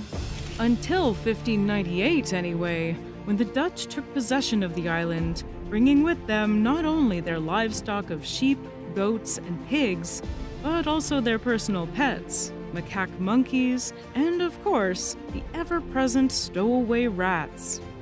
All of these animals competed with the dodo for resources. They ate eggs and chicks, grazed on the same fields and forest beds where the dodos lived, and reproduced explosively. All of this, combined with the fact that the dodos were likely an easy food source for the Dutch settlers, led to their complete extinction in 1662, barely 6 decades after the Dutch first arrived. Flightless birds couldn't simply fly away. They had no real defense against hungry humans. For example, the moa, New Zealand's feathered giant. Some species stood 12 feet tall and weighed over 200 kilos. A bird so big, it wouldn't just look you in the eye, it would look down at you. And just like the dodo and the great auk, it had no natural fear of humans, which made it an easy target. The Maori arrived in the 13th century and hunted them relentlessly. Within a couple of 100 years, every moa was gone. And they didn't go alone. The Haast's eagle, the heaviest eagle ever recorded, and the moa's top predator, vanished too. A stark reminder that extinction doesn't happen in isolation. It unravels entire ecosystems. And nowhere is that unraveling more rapid and catastrophic than on islands like New Zealand. The New Zealand owlet nightjar, a small ground-roosting bird, went extinct in the 13th century. Its strong legs and reduced wings suggest it was either flightless or had limited flight capability. Not much is known about these little spooky birds, because they likely disappeared shortly after the arrival of Polynesians. Its eggs and young were picked off by the introduced rats. It was a quick demise for this bird, leaving behind only bones and questions. Its neighbor, the finch's duck, was another mostly flightless bird that foraged through forests and wetlands of New Zealand. It was twice as big as its closest living relative, the Australian maned duck. But like the owlet nightjar, it couldn't survive a sudden wave of hunting and the arrival of predators like rats and dogs. It likely went extinct around the same time as the owlet nightjar. If you see a pattern with large, mostly flightless birds, you would be correct. This is the New Zealand swan, bigger and heavier than its living Australian relatives and about twice the size of a Canadian danger goose. It was on an evolutionary path towards flightlessness. Its bones have been found in food dumps dating to between 1050 and 1400 CE, suggesting it was hunted heavily and disappeared within just a few centuries of human arrival. And lastly, the adzabil, a giant bird with a huge chisel-like beak, built more like a battering ram than a bird. It stood over a meter tall and weighed around 20 kilos. With no natural predators, it had no reason to fear. But once humans arrived, it was hunted quickly and wiped out by the 16th century, if not sooner. All of these birds were endemic to the New Zealand archipelago. Most were flightless or had limited mobility, evolving in a world without land predators. But isolation in a time of global interconnectedness is a recipe for disaster. Other island species that faced extinction quickly after humans arrived were Falkland Islands wolves, killed to protect livestock. The Reunion ibis, devastated by rats and other invasive species. The Mascarene parrot, mostly killed for sport by Europeans. The saddlebacked Rodriguez giant tortoise, eaten by humans as adults while rats and pigs feasted on their nests. And the Mauritius shelled goose, a neighbor of the dodo and a similar species although not genetically closely related, who suffered the same fate as its funny-looking friend. History is full of species we pushed off the map faster than you can say, "Hey, we'll never make that mistake again." Oh wait, never mind. Outside of island species, sea animals were another casualty of the age of exploration. Sailors found in them a valuable source of food during their long voyages, but often they were too enthusiastic in their hunts. The Steller's sea cow, for example, was first recorded in 1741. It was a 10-ton, 9-meter-long manatee.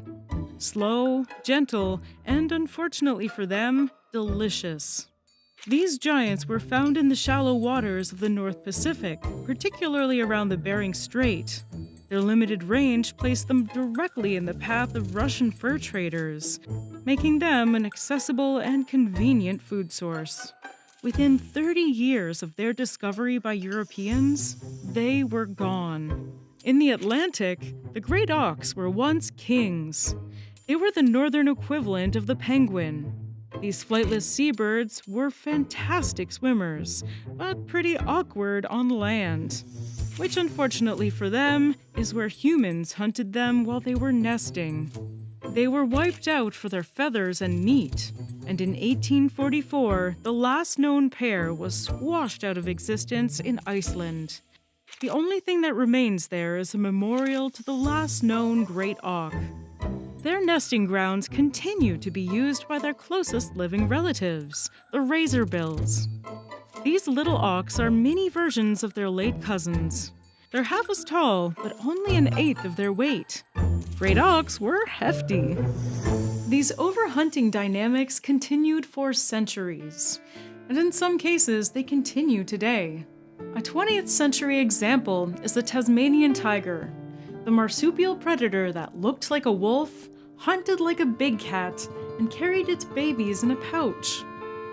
This marsupial predator, a cousin of the Tasmanian devil and also known as the thylacine, could open its jaws a full 80 degrees, and when alarmed, it was said to be able to stand upright and even hop like a kangaroo. Unfortunately, European settlers weren't amused or charmed. They saw them as a threat to their livestock, and bounties were set up to cull them. The last confirmed Tasmanian tiger died in captivity in 1936. The real tragedy is that despite its fearsome reputation, studies suggest its jaw was too weak to kill sheep, meaning its status as a livestock menace was likely overblown. When the last individual died, it was the news of a death foretold, and the last chance to protect the largest marsupial predator in the world. Or did it? People still report unconfirmed sightings to this day. Grainy photos, blurry footage, eyewitness accounts. Maybe it's wishful thinking, or maybe something's out there.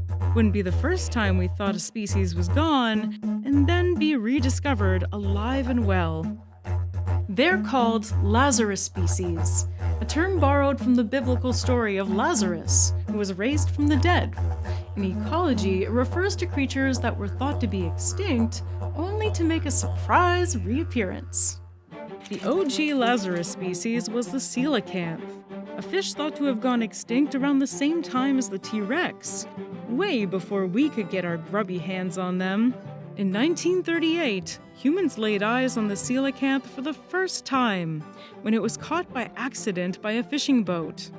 Since then, there's only been a couple hundred of them caught and studied, all of them as bycatch. But we have learned that they're a slow-moving, deep-water species, with possibly the longest gestation period among vertebrates at around 5 years. They swim in a strange way, kinda like doggy paddling or the way animals move on land. And their fins are thought to be a precursor of the types of fins the first fish to take to land had. A really incredible discovery that's still teaching us about fish biology. Who knows what other ancient species might be hiding at the bottom of the ocean? Since then, other species have been rediscovered. The Santa Marta saberwing, an elusive hummingbird native to Colombia's Sierra Nevada de Santa Marta Mountains, was feared extinct after no confirmed sighting since 2010. In July 2022, local birdwatcher Jürgen Vega unexpectedly spotted the iridescent emerald green and blue male during a research expedition, marking only the second documented sighting since 1946. In Galapagos, we have another Lonesome George situation with another species previously thought to be extinct. Her name is Fernanda, the Fernandina Island giant tortoise. She was discovered on Fernandina Island in 2019. Before her, the last confirmed sighting was in 1906, and the species was believed extinct. Her rediscovery not only astonished scientists, but also sparked a conservation love story, because now researchers are on a mission to find her a mate. It's like The Bachelor, but with way more lettuce, and you win just by showing up. Literally any male will do. The bar is low for turtles too, it seems. Unfortunately, her Prince Charming has yet to appear, and for now, Fernanda remains the last known member of her kind, waiting in the volcanic wilderness for a partner who may never arrive. The Wallace's giant bee, aka the world's largest bee, with a wingspan of over 6 centimeters, was last officially recorded in 1981 and presumed extinct. In January 2019, a team of international researchers and conservationists rediscovered this giant bee in Indonesia. Unfortunately, some specimens are now being sold online, highlighting the conservation issues this species faces. Also in Indonesia, on the island of Papua, the Wandiwoy tree kangaroo was feared extinct, with the last confirmed sighting in 1928. In 2018, British naturalist Michael Smith was birding in the Wandiwoy Islands. He observed a strange mammal and took a couple of pictures of it. It was only when he got home and asked around when he realized the magnitude of his discovery. The first confirmed sighting of this species in 90 years. Extinction isn't always forever. Sometimes nature fakes us out, but most times it is. And it's our job to protect those endangered species. Thankfully, there are people all over the world working day and night to save endangered animals. But they always need support. If you can, consider donating to conservation NGOs. Who knows, you might even help Fernanda find a turtle lover and repopulate her island. That would be something to be proud of.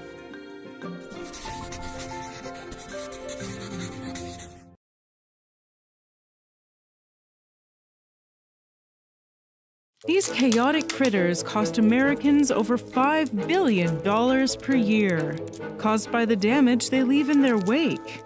Some eat their queens alive, and others arm themselves with sticky goo, ready to detonate at a moment's notice. And yet, they're also some of the greatest architects in the animal kingdom. There's something relatable about them. They create beauty while leaving a trail of destruction. They fight each other for power. They go to war. And they sacrifice themselves for their families. Most of them are good, but the few bad ones give them all bad rep. Termites. They're just like us.